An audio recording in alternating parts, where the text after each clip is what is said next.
Okay, we're here in the Radisson Blu Hotel in the middle of the Cannes Lion Festival. I'm here with the wonderful Mark Holden, Worldwide Strategy and Planning Director for PhD. Good morning, Mark. How are you? Good morning. How are you feeling on a bright Wednesday morning? I feel amazing. Never hungover even slightly. So, wow, that is impressive. Yeah. I'm losing my voice. If you believe that, then you'll hopefully believe the rest of the things I'm about to say to you. Yes, exactly. Well, I hope so. So how has it been? What have been the key trends and insights that you've seen so far in Cannes this year? Well, there's a big theme this year around data, and there always is, but I think it's starting to become clearer now. I think people are getting beyond this sort of the surface level of data. You know, it's big data. We need to do stuff with big data. They're now getting to think about how we can use it in more interesting ways and how it fits into marketing technology in a really, real, practical way. So there's some really good sessions on that. In fact, there's a couple coming up. So I think that for me is good, and it's good not just from the point of view of media and targeting and efficiency. It's good because it's starting to be recognised as a creative canvas now. And I think that's really kind of why it's probably taking hold here more. Yeah, and that's very interesting because obviously there was the last kind of few years people scared that we're killing off creativity, and from what I've seen actually, you can make these beautiful personalised campaigns. Absolutely. And actually the data is almost to the point where you think data is now driving creativity to a degree. Absolutely. I mean, if you think about the platforms we have that are accessed across multiple devices that can be tailored at an individual level. That with messaging that can be sequenced, that can be changed based on even offline behaviours, all happening in real time. I mean, this is a new multi-dynamic, multi-device canvas for creativity, and it really needs to be explored. I think it's just sitting there. I mean, think of it as a canvas. It just has to be grabbed, I think, by the creative industries because the awards, the big awards of next year, the year after, and the year after that, will be using it in very, very clever ways. There's a few campaigns I've seen this year that have just used really just creative, tactical uses of technology that just creates magic. We should see it as an opportunity for magic. And that's quite interesting. Do you think there's a real disparity around the globe in terms of the regions, in terms of who's getting it right and who's not? Is there one region that really kind of sticks in your mind? You think they really understood how to align those two pieces? I think we're seeing pockets of creativity everywhere, and I mean, in particularly Asia Pacific. I mean, Australia always is a hotbed for creativity, and we've seen quite a lot of great work from Australia. And the US has historically been strong in terms of the application of it from the point of view of efficiency and targeting, and really pushing the boundaries of it. So you see different kind of flavours of the technology, but I'd say it's been pretty much used and developed across the globe, actually, in equal ways, with its own flavours.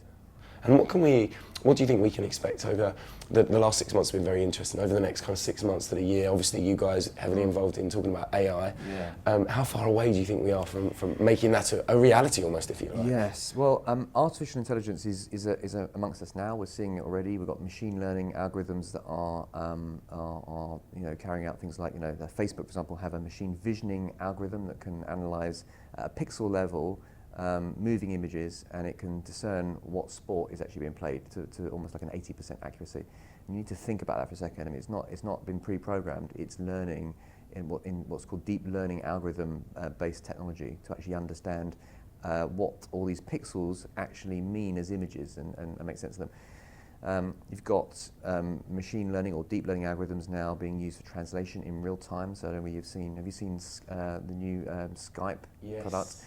So these sort of technologies are amongst us now. They're around us. I think we won't see the full effect of this. Probably won't feel the full effect of it until it starts to manifest in the form of virtual personal assistants, when we have our devices. Have you seen the movie Her? Yes. Yeah. So that is a really good, probably very accurate representation of what we are heading towards. And you've got businesses like DeepMind that were bought for just under $500 million by Google. They're investing heavily in deep learning algorithms to do that sort of thing.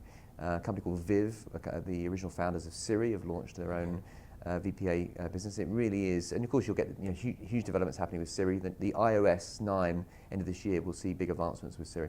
So over the next 3 years, 4 years, 5 years, you're going to start to see massive ramping up, and it will give us the bridge that we don't have at the moment. We don't realise that there's no bridge between us and technology. We have to shape our minds out of shape in order to kind of get into a website and type into boxes and do our tax return and call up and cancel things. And 10 years, even 7 years from now, we'll look back on this moment and we won't believe how difficult life was. It really is going to make that difference.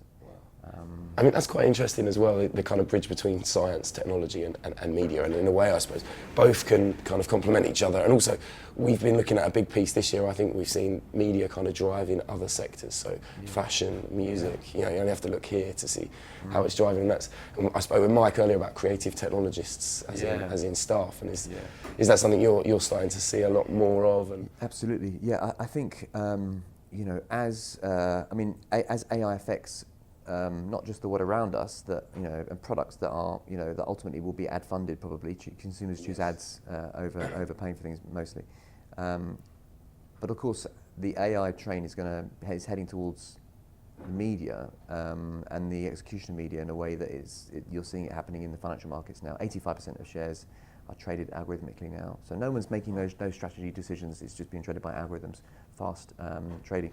And that for me is what will happen to our business. And we will have programmatic buying linked up to data, the whole thing functioning in a central nervous system, and it will make decisions better than we do. And it means that the human intervention elevates itself up beyond that, above that, in order to start thinking about how the marketing tech works. So for example, you might think, new search bid manager allows you to do X, Y, Z, or there's a new native DSP that allows us to do this, we'll plug that into the stack. So our ability to construct and shape the technology on the fly at a grand scale is going to be the future of the human intervention in the media component of marketing. That's interesting. So in terms of people, we're still going to use people. People don't need to worry about the fact that they'll just be utilised in different ways and different skill sets. Different skill sets and different requirements for people. I mean, this is not a case just for media. I mean, a report by, I think it was by Cambridge Research Group, said that 42% of jobs will disappear in the next 20 years because of AI. I mean, it is, you know, you need to think about implications for society. You know, this is the biggest transformation. AI isn't just another piece of technology, you know, like wearable tech. It's the next big epoch that sits on top of the platform of the internet, that sat on top of the platform of computers. It's pretty impressive stuff, scary as well at the same time. Gosh. Yeah. And I suppose, you know, in terms of what you've been doing over the last kind of 6 months, what's happening there? Where are you going over the next year? What are your kind of big plans? What would you like to see happening, not just in PhD, but as an industry as a whole? It's a great question. I just think that that to work in media now is to work in marketing.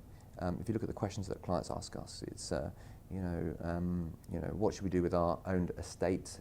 Should we be investing more in it or not? You know, how many assets should we be creating for our social feeds? What's the contribution of earn to the?